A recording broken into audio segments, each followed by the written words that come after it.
Hello అండి, నమస్తే. Welcome back our channel Suji kitchen recipes. ఈరోజు గోరుచిక్కుడుకాయతో ఒక మంచి మసాలా కర్రీ అయితే చేసి చూపించబోతున్నాను.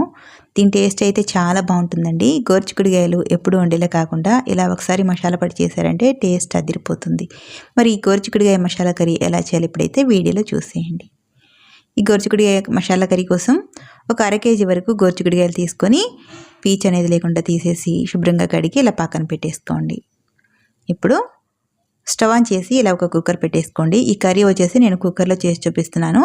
ఇదే ప్రాసెస్లో మీరు నార్మల్గా కూడా ప్రిపేర్ చేసుకోవచ్చు. ఇప్పుడు ఇందులోకి ఒక 4 టేబుల్ స్పూన్లు ఆయిల్ వేసుకోండి.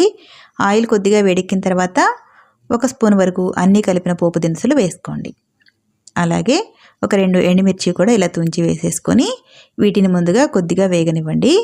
ఈ తాలింపు గింజలన్నీ కూడా కొద్దిగా ఇలా వేగిన తర్వాత ఇందులోకి ఒక పెద్ద సైజు ఉల్లిపాయ తీసుకొని ఇలా చిన్న ముక్కలుగా తరిగి వేసేసుకోండి. అలాగే ఇందులోకి పచ్చిమిర్చి ముక్కలు కూడా వేసేసుకోండి. ఒక 6-7 వరకు తీసుకొని చిన్న ముక్కలు తరిగి వేసేసుకోవాలి. అలాగే ఒక 2 కరివేపాకు రెమ్మలు కూడా వేసుకొని ఇవన్నీ కూడా దోరగా వేయించేసుకోండి. ఆ తర్వాత అల్లం వెల్లుల్లి పేస్ట్ 1 స్పూన్ వరకు వేసుకొని పచ్చి వాసన పోయేంత వరకు ఈ అల్లం వెల్లుల్లి పేస్ట్ మాడిపోకుండా చక్కగా ఫ్రై చేసుకోండి. ఇప్పుడు ఇందులోకి ముందుగా క్లీన్ చేసి పెట్టుకున్న ఈ గోరుచిక్కుడుకాయలు మొత్తం కూడా వేసేసుకోండి. ఇలా తాలింపులో వేసిన తర్వాత ఇప్పుడు ఇందులోకి రుచికి సరిపడా సాల్ట్ వేసుకోండి. సాల్ట్ ఈ స్టేజ్లో వేయడం వల్ల గోరుచిక్కుడుకాయలు అనేవి మనకి మెత్తగా ఉడికిపోతాయి. ఒక 2 స్పూన్లు సాల్ట్, అలాగే ఒక అర స్పూన్ వరకు పసుపు కూడా వేసుకొని ఇవంతా కూడా గోరుచిక్కుడుకాయలకు కలిసేలా ఒకసారి కలిపేసుకోండి. మంటని మీడియం ఫ్లేమ్లో పెట్టి కలిపేసుకొని మూత పెట్టి ఒక 5 నిమిషాలు ఇలా మగ్గనివ్వండి. మామూలుగా ఒక 5 నిమిషాల తర్వాత ఈ గోరుచిక్కుడుకాయలు అనేవి కొంచెం సాల్ట్ వేసాం కదా, మగ్గిపోయాయి. ఇలా మళ్ళీ ఒకసారి కలిపేసుకొని ఇందులోకి ఒక 2 టమాటాలని పెద్ద సైజువి తీసుకొని ఇలా చిన్న ముక్కలుగా తరిగి వేసేసుకోండి. ఇలా టమాటా వేసిన తర్వాత ఇందులోకి ఒక అర గ్లాసు వరకు నీళ్ళని వేసుకోండి. ఈ గోరుచిక్కుడుకాయలు ఉడకడానికి సరిపడతాయి. ఇలా అర గ్లాసు నీళ్ళు వేసి మొత్తం కూడా ఒకసారి కలిపేసుకోండి. ముక్కలంతా కూడా చక్కగా కలిసిపోయాయి. ఇలా కలిపిన తర్వాత ఇప్పుడు కుక్కర్ మూత పెట్టేసి వీటిని ఉడికించేసుకోవాలి. కుక్కర్ మూత పెట్టేసి మంటని మీడియం ఫ్లేమ్లో పెట్టేసుకొని ఒక 3 విజిల్లు వచ్చేంత వరకు ఉడికించేసుకోండి. ఈ కుక్కర్ విజిల్స్ వచ్చేంతలోపు దీనికి కావలసిన మసాలా పొడిని అయితే రెడీ చేసుకుందాము. స్టవ్ ఆన్ చేసి ఇలా ఒక ప్యాన్ పెట్టేసుకొని ఇందులోకి 1 టేబుల్ స్పూన్ వరకు పచ్చిశనగపప్పు వేసుకొని ముందుగా ఈ పచ్చిశనగపప్పుని దోరగా వేయించేసుకోండి.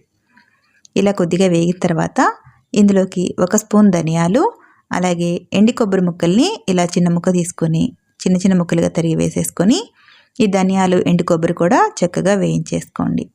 ఇవన్నీ కూడా చక్కగా వేగిన తర్వాత ఇప్పుడు ఇందులోకి ఒక 2 టేబుల్ స్పూన్ల వరకు నువ్వులను అయితే వేసుకోండి.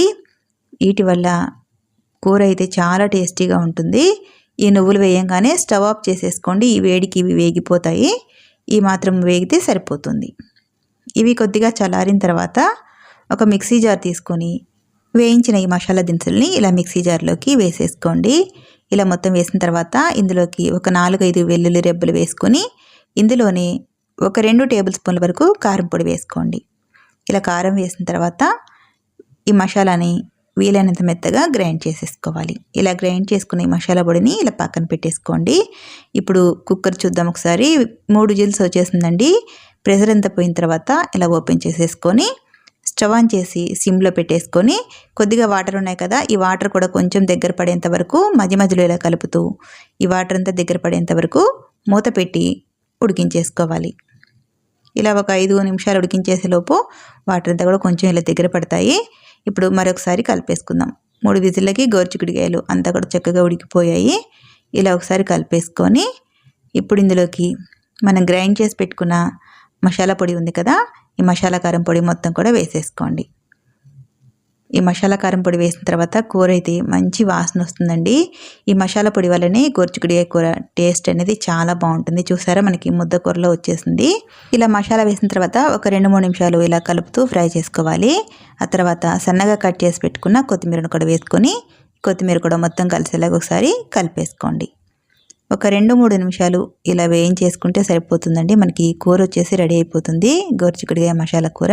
స్టవ్ ఆఫ్ చేసేసుకొని ఈ కర్రీని ఒక బౌల్లోకి తీసేసుకున్నారంటే ఎంతో టేస్టీగా ఉండే గోరుచిక్కుడుకాయ మసాలా కూర రెడీ అయిపోతుంది. ఈ కర్రీ వచ్చేసి ఇలా ముద్దకూరలా కాకుండా ఇదే ప్రాసెస్లో కొంచెం వాటర్ అనేది తక్కువగా వేసుకొని ఫ్రై టైప్లో చేసుకున్నారంటే ఇంకా చాలా బాగుంటుంది. 2 విధాలుగా చేసేసుకోవచ్చండి ఈ మసాలాతోని. చూసారా చాలా కలర్ఫుల్గా కనిపిస్తుంది కదా, టేస్ట్ కూడా అంతే బాగుంటుంది. చాలా సింపుల్గా చేసేసుకునే ఈ గోరుచిక్కుడుకాయ మసాలా కూర రెసిపీని ఈ ప్రాసెస్లో ట్రై చేసి ఎలా ఉందో కామెంట్ చేయండి. మరి ఈ వీడియో నచ్చితే ఒక లైక్ చేసి ఈ వీడియోని మరికొంతమందికి షేర్ చేయండి. అలాగే subscribe to my YouTube channel. Thank you.